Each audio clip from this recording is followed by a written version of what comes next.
Hello Virgo, welcome to this reading. My name is Zane and we're going to be taking a look at the current energy for the sign of Virgo for the week of May 16th. Now Virgo, do keep in mind that this is a general reading, so take the messages as they resonate, drop the ones that do not, and also check out your sun, moon, and rising signs. Now, I do not offer personal readings and I will not send you a message on any platform. So if you get a message from me anywhere, that is not me, that is someone impersonating me, please do not get scams. But let's go ahead and see what we have going on here for you, Virgo. Now, you know the drill. The only way this channel continues growing is if you hit the like button and subscribe. It really does help me with my growth here on YouTube. But more importantly, it helps get this message out to people who may need to see it. So please do consider doing that to help me out. All right, let's go ahead and make sure everything is in view. Go ahead and put these up here. I'm using the Golden Art Nouveau Tarot as well as the Psychic Tarot. You can find links to both of these decks in the description below. All right. Virgo, I love what I see going on here for you. Really, I mean, all 5 cards here are extremely positive cards. There's absolutely, if you are here, you're probably, some of you are potentially single Virgos. If you are single and you are here, there's certainly someone coming in. Actually, there's probably somebody that you met here in the past. Actually, I feel like some Virgos here have met somebody here already, and this could absolutely be blooming into something big. If you're already in a relationship, this could see you going like to the next level with this person in terms of your relationship status, like potentially even a proposal. Now, I do try to bring in messages here for career and finance as well. And, you know, there's been something here around your happiness as it relates to how you generate money, how you earn money is potentially coming in for some of you. But let's go ahead and dive in a little bit more here. Now, right away in the overall message here, you do have this Fool card. So the Fool is an extremely positive message. Well, it's a positive message, but more importantly, the Fool is an extremely powerful card. For me, this is the most powerful card to find in the tarot because it starts off the entire journey through the major arcana, starts off the entire journey through the tarot. You can see that this person here is about, they have whatever they can put on their back, and they're about to kind of leap off the cliff without exactly knowing where they're going to be going next. And so it does say that there is sort of this energy of free spirit energy, but more importantly, the Fool represents some type of powerful new beginning in one's life, and really it represents, more importantly, the start of a powerful new cycle. And you know, this is even an energy of like connecting with your inner child. It's a sort of energy of innocence, and it's kind of allowing the universe to handle the details as you kind of just live and you kind of just move forward. And so you can apply that to, you know, whatever situation you find yourself in. Maybe you're in a relationship here that feels like you're a kid again, or that feels like you are brand new. And what I mean by that is like you're in a relationship that allows you to sort of have your let your inner child out, and energy like that. And so it's very, very nice for relationships, and it's just nice for getting a new cycle started in your life. Now, in the past year, it's all love, right? It's all love. So you have this 2 of Cups and this Lovers card. You can't really find a better love combination. The 2 of Cups is my favorite romance card to find in the tarot. It's 2 souls linking up in this lifetime. Really deep soul connection when you get the 2 of Swords energy here. But you also have the Lovers with it, which the Lovers can also represent an important, you know, romantic interest in your life happening here. And I'm getting mirror energy, right? I'm getting mirror energy. You can see that there are 2 people in the 2 of Cups. There are 2 people here on the Lovers card.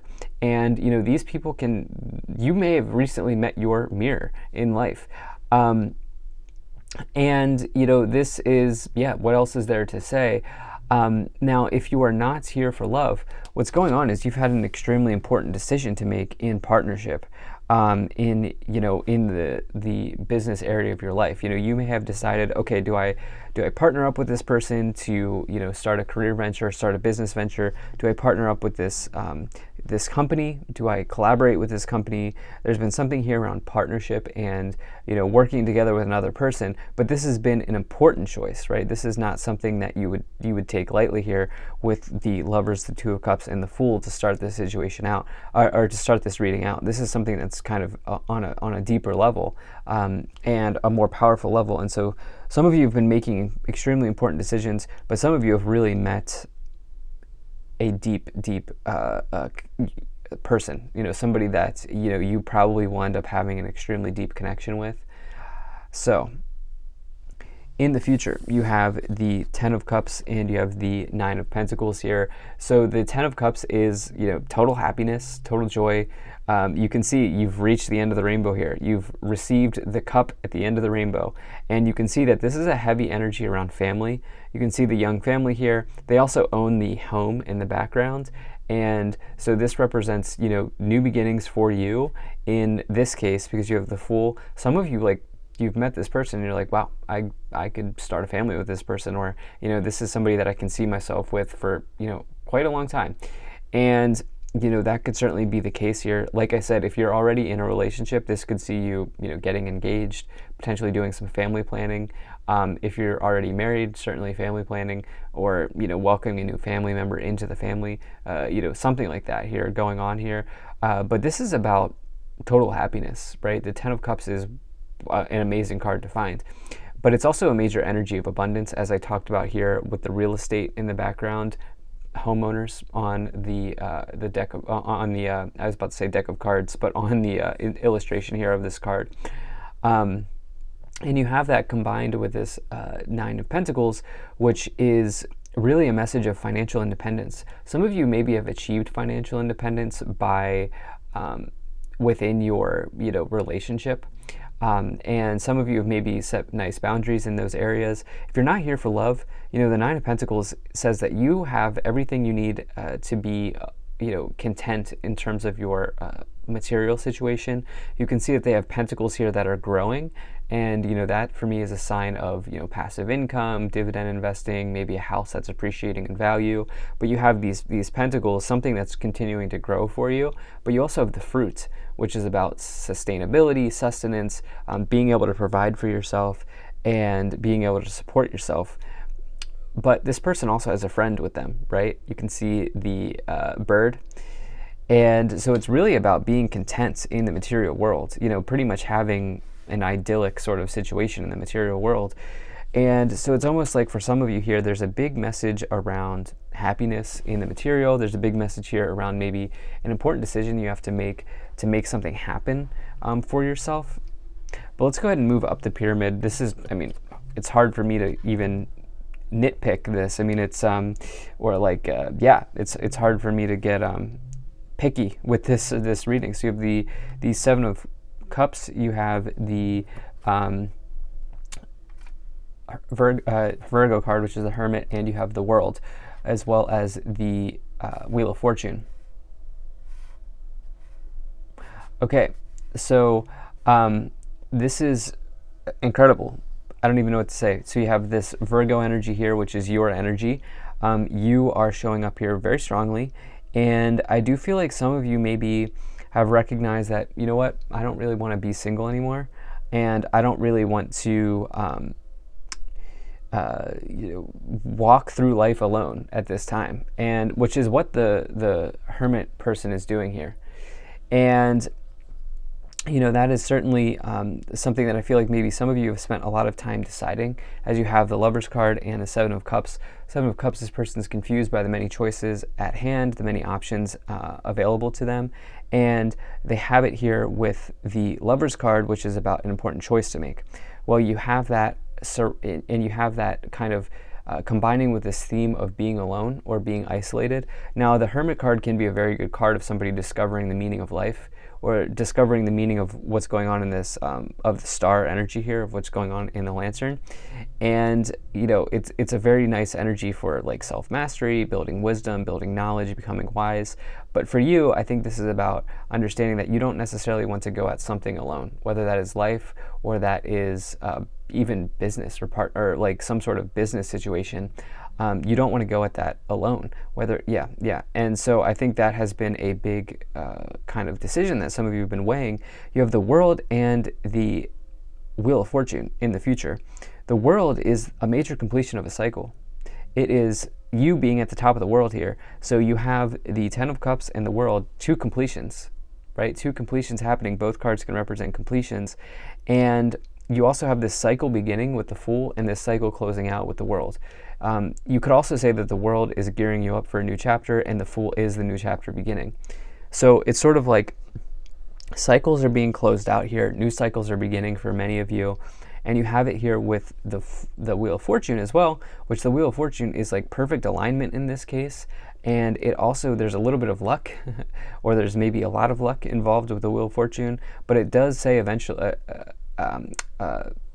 essentially that the wheel has spun in your direction. And the time is ripe for the pickings, right? The time is, this is a potentially very good period of time for you to take advantage of something in your life and to really kind of follow the destiny that is available to you. The Wheel of Fortunes is a major energy of destiny kind of being, kind of unfolding in your life. And so, wow, Virgo, one of the best readings I've done in a long time. So you have, let's go ahead and get these clarifiers. So you have transformation, truth, and third eye chakra.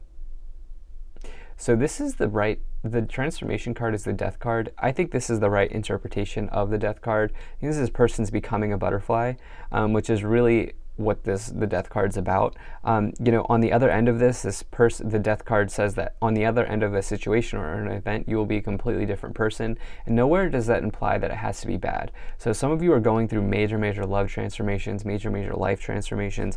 You have this truth card here, which is the judgment card, connecting with the truth, connecting what is real in a situation. And you have the third eye chakra, which is right in between your eyes, kind of like in your forehead area. This represents your spiritual vision in life. This represents your ability to see into the future, which we all have the ability to see. This can talk about dreams, visions, situations like that, but really the third eye is your knowingness. I feel like you are finding the truth in a situation. You're not only getting like intuitive knowing, but you're also just getting like rational, logical knowing. You're getting the truth.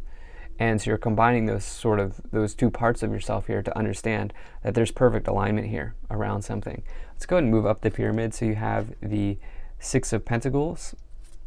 You have the, Queen of Wands. And the Nine of Wands. Okay, so some of you have recognized that, some of you have how am I trying to say this? So you have figured out an important situation in partnerships. There's something around like harmony, balance, giving and receiving in partnerships here that you have figured out from the past, because you can see that there's a scale here. Scales represent karma, but also balance. And so it's almost like some of you have balanced something out here in the past where it's like it's almost like there's this energy of you balancing the need to be I'm getting the word isolated. I feel like some of you here recognize how important it is to give in partnerships, whether that's a romantic partnership or it's some other type of partnership, like a business partnership. Some of you are recognizing the importance of giving. And you have that here with this Queen of Wands energy, which is really a major energy of attraction. I like to associate it with the law of attraction because Queen of Wands, everybody wants to be around the Queen of Wands, and as a result, they can attract whatever it is that they want into their life. You have the Nine of Wands with this as well, which is perseverance, continuing forward, and not giving up, recognizing that you're right at the finish line. But I think some of you are crossing the finish line. Let's see what we have here. Yeah, definitely. You have the Ten of Swords, and you have the Judgment card. So the Judgment card is the truth card in the Psychic Tarot. So you have the Judgment card twice, which is pretty big for you. Some sort of maybe even spiritual situation. These people are having a literal spiritual experience here as they are kind of listening to the judgment that is being ruled. But Judgment card is really a major energy of karma. It's another card of karma here. And, this says that the actions that you've taken are kind of rendering out in real time. You can be certain that something is coming to a completion. With two tens and the World card, there is absolutely some sort of chapter closing out here. And, you sprinkle in the the Fool card as well with that. And it's like, not only is something coming to a close, but you're getting a swift start of a new, like a cycle is beginning immediately, swiftly, like right after this chapter is closing out. And so the Ten of Swords card is similar to the Death card in that I don't really, it's not something that I like to say that you should be afraid of. In fact, I always like to say you should not be afraid of any of these cards. Ten of Swords just says something has ended here in the past. And, as it's coming in the previous position here, the worst is behind you. Some of you have found the life partner. It's like some of you recognize that you're not going to be alone for the foreseeable future here. At the top of the pyramid, you have the Ace of Wands. This is an excellent connection between you and this person. This is a connection that is, there's like physical attraction, but there's emotional attraction. There's emotional compatibility, physical compatibility. So certainly, for those of you who are single and you're here for love, this is certainly a very, very good situation. And I think with this double judgment energy, it's because you've done some type of self-work. You've done some type of work, hard work on yourself here to make this happen, or to attract this person into your life. Now, if you're here for finance, career, and you're still with me, you're clearly starting a new project here with the Ace of Wands and the cycle. You're closing out one project and you're starting a new one here with this Ace of Wands. This could even be something like a side hustle, and it could be transformative for you here. And on the bottom, you do have this Nine of Cups. Yeah, total wish fulfillment. This is an idyllic period of time for you, Virgo. Like this could be an extremely pleasant period of time for you. So this is an incredible reading. Thank you so much for being here. If you enjoyed this, hit that like button, subscribe. Really appreciate you. I'll see you in the next reading.